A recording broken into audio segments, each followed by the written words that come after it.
करके दुनिया में जो भारत का मान बढ़ा रहे, सम्मान बढ़ा रहे, अपनी कर्मठता से, कार्यकुशलता से हर प्रकार के कामों का जनता के बीच में सुशासन के साथ पारदर्शिता की स्थापना करने के लिए कृत संकल्पित यशस्वी प्रधानमंत्री हमारे बीच मौजूद है। ये और आनंद की बात है माननीय प्रधानमंत्री जी, बालाघाट को टाइगर जिले के नाम, टाइगर स्टेट के नाम से भी जाना जाता है, टाइगर जिले के नाम से। और हमारा सौभाग्य कि हमारे बीच हमारे यशस्वी प्रधानमंत्री आज इस नाम को सार्थक करने के लिए यहां मौजूद हुए। जोरदार ताली बजा करके हमारे बालाघाट की धरती स्वागत करें, अभिनंदन करें। हमारे अपने मध्य प्रदेश में यशस्वी प्रधानमंत्री ने जिस प्रकार से पिछली विधानसभा में जनता से अपील की थी और हमने भी वो नारा सबने दोहराया था, एमपी के मन में मोदी और मोदी के मन में एमपी।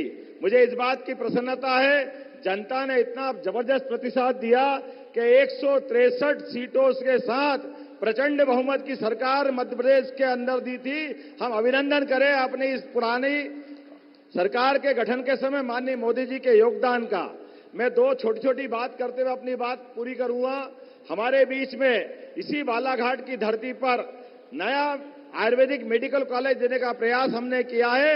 जोरदार ताली बजा करके अपने नए मेडिकल कॉलेज की बात करें। और साथ ही साथ कोदो कुटकी जो हमारे आदिवासी अंचल की फसल होती है, इसके 1000 रुपये प्रति क्विंटल हमारी सरकार ने बढ़ाया।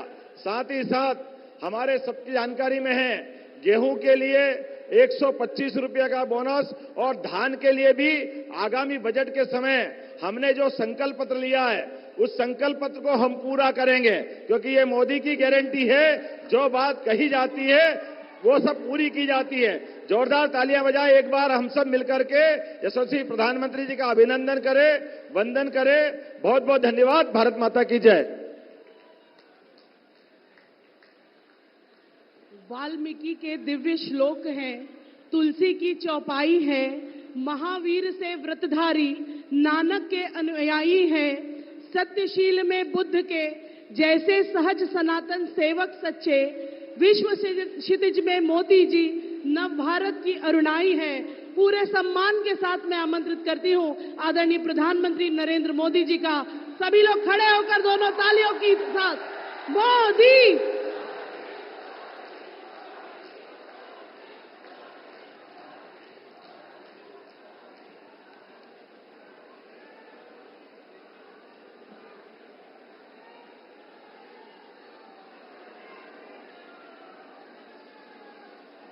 जय श्री कोटेश्वर महादेव।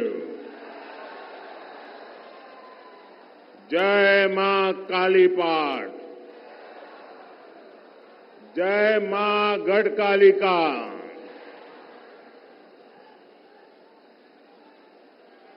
आज देश के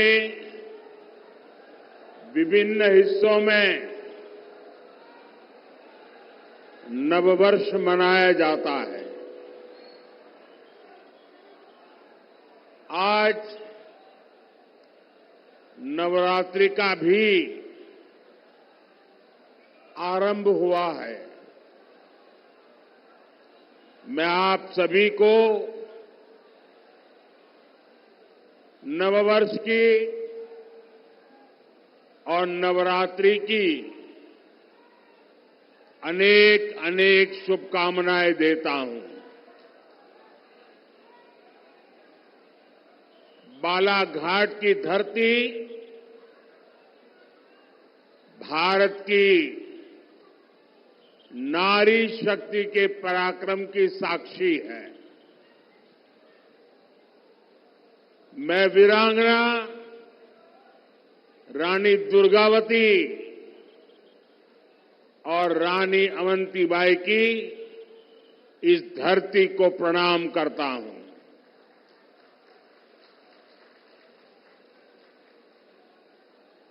आज जनता जनार्दन का ये सैलाब, ये जन सैलाब ऐसा लग रहा है जैसे केसरिया सागर नजर आ रहा है।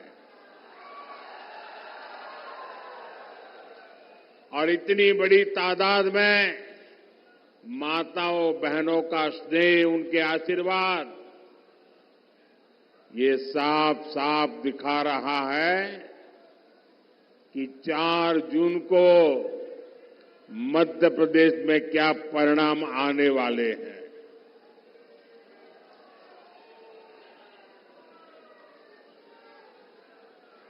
चार 5 महीने पहले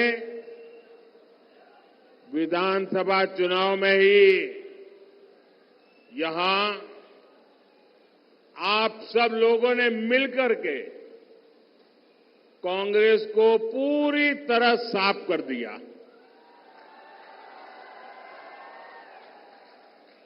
अब लोकसभा चुनाव में तो कांग्रेस के लोग भाजपा से नहीं लड़ रहे हैं, एक दूसरे से लड़ रहे हैं।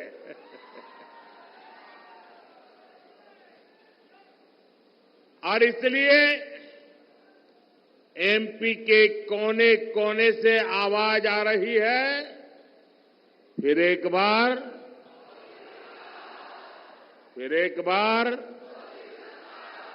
फिर एक बार। साथियों, 2024 का लोकसभा चुनाव 21वीं सदी के भारत का बहुत अहम चुनाव है। ये सिर्फ चुनाव नहीं है, कौन एमपी बने कौन न बने, इतने भर का ये चुनाव नहीं है। ये चुनाव नए भारत के निर्माण का मिशन है। ये विकसित भारत, विकसित मध्य प्रदेश के संकल्प को नई ऊर्जा देने वाला चुनाव है। जब G20 में दुनिया के बड़े बड़े फैसले, असंभव लगने वाले फैसले भारत में लिए जाते हैं, तो हर देशवासी को लगता है उसकी ताकत बढ़ गई है। जब अमेरिका से लेकर ऑस्ट्रेलिया तक भारत का डंका बजता है, तो हर देशवासी को लगता है कि उसका अपना सम्मान बढ़ा है। कभी कांग्रेस सरकार अपनी शिकायतें लेकर दूसरे देशों के पास जाती रहती थी, लेकिन आज वक्त बदल चुका है। दुनिया के बड़े बड़े देश, आपस में युद्ध कर रहे देश, भारत से अपने मुद्दों पर बात करने के लिए आते हैं। अपने देश का ये रुतबा देखकर हर हिंदुस्तानी का हौसला बुलंद हो जाता है। ये चुनाव देश के इसी बदलाव को नई बुलंदी देने का चुनाव है। साथियों, आजादी के बाद दशकों तक कांग्रेस बहुत ही पुरानी सोच पर चली। एक तो उनके मन में आजादी के आंदोलन का अहंकार भरा पड़ा था और सामान्य मानवीय ने जो आजादी के आंदोलन में त्याग किया, तपस्या की, बलिदान किया, उसको उन्होंने सत्ता में आते ही नकार दिया और एक छोटी सी कोठरी, छोटा सा परिवार का कुनबा हावी हो गया और उसी की सोच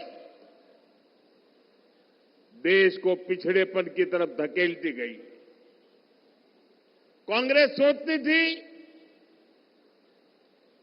हम तो गरीब देश है और गरीब देश को आधुनिक सड़कों की, आधुनिक रेल की, नए एयरपोर्ट की क्या जरूरत है? कांग्रेस के बड़े नेता जिन 2-3 बड़े शहरों में रहते थे, वहां अपने लिए सुविधाएं जुटाकर ये लोग देश के दूसरे शहरों को भूल जाते थे।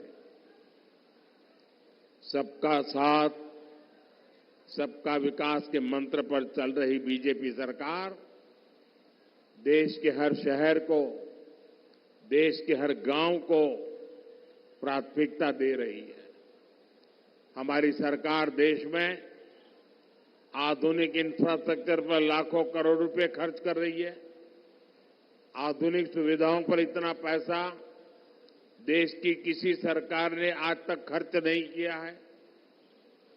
आज चाहे यहां सिवनी नागपुर के बीच 4 लेन हाईवे हो, गोंदिया बालाघाट सिवनी हाईवे हो, नर्मदा प्रगति पथ, विंध्य प्रगति पथ हो, आधुनिक वंदे भारत ट्रेन हो, अमृत भारत स्टेशन योजना के तहत मध्य प्रदेश के 80 स्टेशनों का विकास हो, बीजेपी सरकार एमपी का कायाकल्प कर रही है।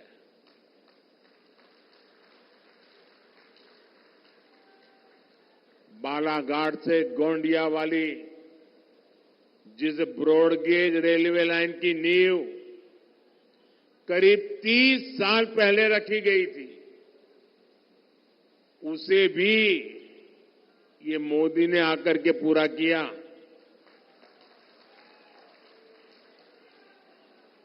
बालाघाट की 12 सिवनी हैंडलूम साड़ियों को जीआई टैग मिले, बनारसी साड़ियों की तरह उनकी भी धूम मचे। बीजेपी सरकार इसके लिए भी काम कर रही है। यही विकसित मध्य प्रदेश से विकसित भारत की मोदी की गारंटी है। ये बदलाव केवल 10 वर्षों की मेहनत का परिणाम है। इतना सारा हुआ है, लेकिन मोदी का तो यही कहना है कि ये तो अभी ट्रेलर है।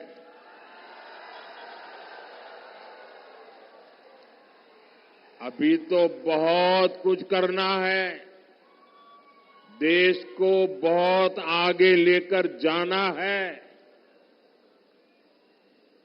भाइयों बहनों, आप मेरी जिंदगी को जानते हैं, बहुत बारीकी से आपने मुझे बराबर देखा है, तरासा है, और आपने देखा है मोदी मौज करने के लिए पैदा नहीं हुआ है।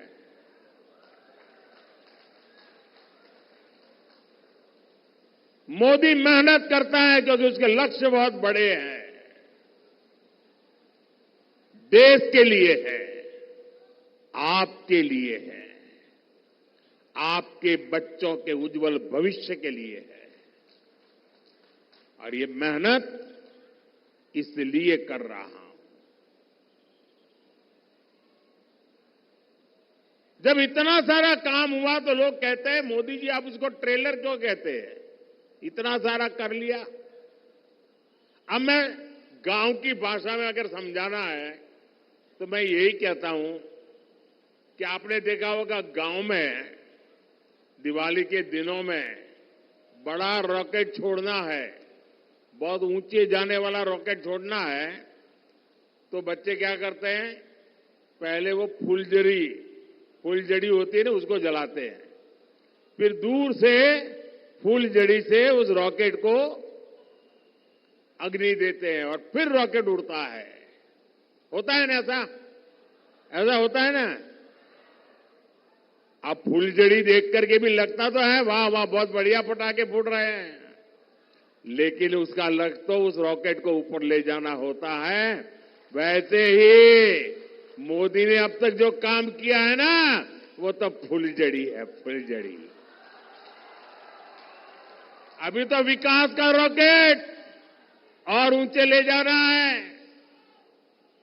भारत के पूरे सामर्थ्य से असली दिवाली मननी, ये तो अभी बाकी है। और इसके लिए ही मैं आपसे आशीर्वाद मांगने आया हूं। साथियों, आज भाजपा सरकार वंचितों को वरीयता देते हुए काम कर रही है। भाजपा ने समाज के उस दलित, पिछड़ा, आदिवासी वर्ग को सम्मान दिया है जिसे पिछली सरकारों ने पहचान से भी वंचित रखा था। आज बीजेपी सरकार एमपी में 5.5 करोड़ जरूरतमंदों को मुफ्त राशन दे रहा है। ये राशन पाने वाले बहुत बड़ी संख्या में इसी वंचित समाज से आते हैं। एमपी के 44 लाख गरीब और वंचित लोगों को तब तक पक्का घर नहीं मिला जब तक मोदी ने संकल्प नहीं लिया। एक समय था जब मध्य प्रदेश में केवल 10% घरों में पाइप से पानी पहुंचता था। अधिकांश आदिवासी इलाकों में पानी की सप्लाई की सुविधा तक नहीं थी। हमने इतने कम समय में एमपी के करीब 70 लाख घरों में नल से जल की सुविधा पहुंचा दी है। आज एमपी के 80 लाख से अधिक किसानों को किसान सम्मान निधि का लाभ मिल रहा है। यहां का किसान जो चिन्नौर चावल उगाता है और जो मुझे भी बैट भी दिया गया, उसे अब पूरे देश में पहचान मिली है। यही नहीं, कांग्रेस ने हमारे आदिवासी भाई बहनों को जल, जंगल, जमीन के अधिकारों से भी वंचित रखा था। आज 1 करोड़ से ज्यादा जनजातीय समाज के लोग पेसा कानून का लाभ ले रहे हैं। लाखों आदिवासी भाई बहनों को वन अधिकार का पट्टा भी भाजपा सरकार ने ही दिया है। मध्य प्रदेश में हमारे युवा साथी मोहन यादव जी और उनकी सरकार गरीब और आदिवासी समाज के कल्याण के लिए दिन रात काम कर रही है। लेकिन साथियों, दूसरी ओर कांग्रेस है जो अभी भी अपनी पुरानी मानसिकता में जकड़ी हुई है। भाजपा जब देश में पहली महिला, आदिवासी महिला राष्ट्रपति के लिए आगे बढ़ी, तब कांग्रेस ने उन्हें हराने के लिए पूरी ताकत लगा दी। कांग्रेस ने कभी आदिवासी विरासत का सम्मान भी नहीं किया। कांग्रेस ने तो गोविंद गुरु जैसे क्रांतिकारियों को स्वतंत्रता सेनानी का दर्जा तक नहीं दिया था। कांग्रेस आजादी का श्रेय किसी आदिवासी को नहीं, अपने शाही परिवार को देना चाहती है। ये हमारी सरकार है जिसने गोविंद गुरु को स्वतंत्रता सेनानी का दर्जा दिया। ये हमारी सरकार ने टंटियां मामा को सम्मान दिया। ये हमारी सरकार ने पहली बार भगवान बिरसा मुंडा की जयंती पर जनजातीय गौरव दिवस की शुरुआत की। आप मुझे बताइए, इस कांग्रेस को क्या एक भी सीट पर मौका मिलना चाहिए क्या? एक पर भी मिलना चाहिए क्या? पूरी तरह क्लीन करना चाहिए कि नहीं करना चाहिए? साथियों, कांग्रेस ने अब आजकल एक इंडी अलायंस बनाकर देश के खिलाफ बिगुल फूंक दिया है। ये लोग आपस में एक दूसरे से झगड़ते हैं, लेकिन कहते हैं कि मोदी को रोकने के लिए साथ आए हैं, लेकिन असल में उन्हें मोदी को नहीं रखना है। इंडी गठबंधन वालों को मोदी को रोकना नहीं है, देश के विकास को रोकना है। इसलिए ये लोग मोदी को गालियां दे रहे हैं, मोदी को धमकियां दे रहे हैं। मैं अपना सब कुछ छोड़कर देश सेवा के मिशन को लेकर चला हूं। मोदी के लिए मेरा भारत ही मेरा परिवार है। जो लोग अपनी तिजोरियां भरने राजनीति में आए हैं, वो मोदी को धमकी न दें। मोदी तो अपनी कमाई भी देश के काम लगा देने की आदत रखता है। मैं एमपी की धरती से बताना चाहता हूं, मोदी भक्त है महाकाल का। मोदी झुकता है तो या तो जनता जनार्दन के सामने या महाकाल के सामने। मैंने महाकाल से देश सेवा के लिए गालियां और अपमान को बर्दाश्त करना सीखा है, और मैंने देश विरोधी ताकतों को अंजाम तक पहुंचाना भी सीखा है। मोदी इनकी गीदड़ भभकियों से डरने वाला नहीं है। साथियों, ये इंडी गठबंधन मुझसे कितना चिढ़े हुए हैं, ये पूरा देश देख रहा है। मोदी देश की सुरक्षा की गारंटी देता है तो ये लोग मोदी को गाली देते हैं। मोदी कश्मीर से 370 को हटाने की गारंटी पूरी करता है तो ये लोग पाकिस्तानी की भाषा बोलने लग जाते हैं। मोदी गरीब कल्याण की गारंटी देता है, माताओं बहनों के लिए इज्जत घर बनाने की बात करता है तो ये लोग मोदी का मजाक उड़ाते हैं। बालाघाट की ये धरती, रामपायली की ये भूमि जो भगवान राम के वनगमन से जुड़ी है, उन्हीं रामलला की जब प्राण प्रतिष्ठा होती है तो ये लोग मोदी को गाली देते हैं। और केवल मोदी को गाली दे तो समझ आता है, इंडी अलायंस के लोग सनातन धर्म को नष्ट करने की सौगंध खाकर इस चुनाव में उतरे हैं। भाइयों और बहनों, मुझसे इनकी एक और बड़ी दुश्मनी है। बीजेपी सरकार आज भ्रष्टाचार के एक एक रास्ते को बंद कर रही है। बीजेपी सरकार गरीबों के हक का पैसा सीधे गरीबों के खाते में भेज रही है। जिन्होंने देश का पैसा लूटा है, अब उनके ऊपर कानून का शिकंजा भी कसा जा रहा है।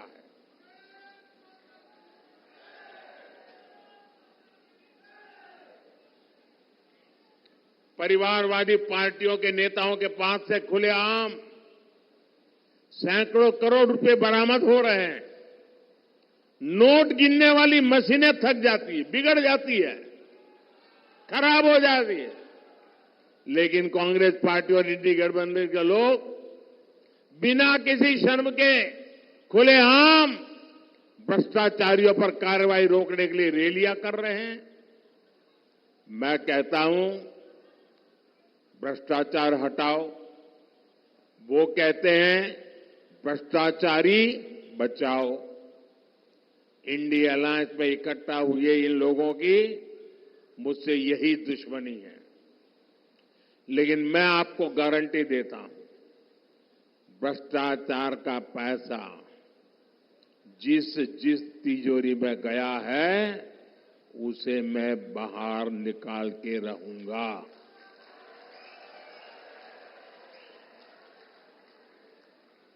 अगले 5 साल ये काम और तेजी से होगा। होना चाहिए कि नहीं होना चाहिए? सख्ती से होना चाहिए कि नहीं होना चाहिए?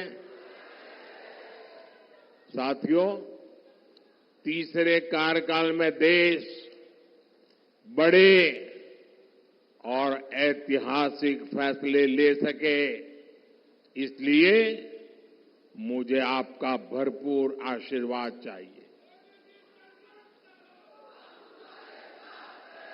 बीजेपी ने बालाघाट से श्रीमती भारती पारधी को और मंडला से श्री फग्गन सिंह कुलस्ते को प्रत्याशी बनाया है।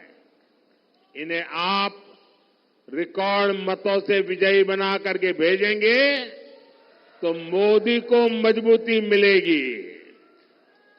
19 अप्रैल को गर्मी कितनी ही भयंकर क्यों न हो, हमें मतदान के पुराने सारे रिकॉर्ड तोड़ने हैं। तोड़ेंगे।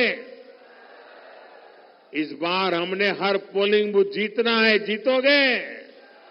ज्यादा से ज्यादा मतदान कराओगे? अच्छा, मेरा एक काम करोगे? करोगे? इधर से तो आवाज नहीं आ रही है। करोगे? वो पीछे से आवाज नहीं आ रही। मेरा काम करोगे? पक्का करोगे? लेकिन ये चुनाव वाला काम नहीं है। करोगे? देखिए, 19 अप्रैल तक आप अनेक परिवारों में जाएंगे। जब उन सबको मिलने जाएं तो उनको कहना कि अपने मोदी जी आए थे और मोदी जी ने आपको प्रणाम भेजा है। मेरा प्रणाम पहुंचा दोगे? हर घर में पहुंचा दोगे? जब मेरा प्रणाम आप पहुंचाओगे ना, तो हर घर के माता बहनें मुझे आशीर्वाद देगी और उनके आशीर्वाद मेरी बहुत बड़ी ऊर्जा है। देश के लिए दौड़ने की ताकत है। मेरे साथ बोलिए, भारत माता की, भारत माता की, भारत माता की। बहुत बहुत धन्यवाद।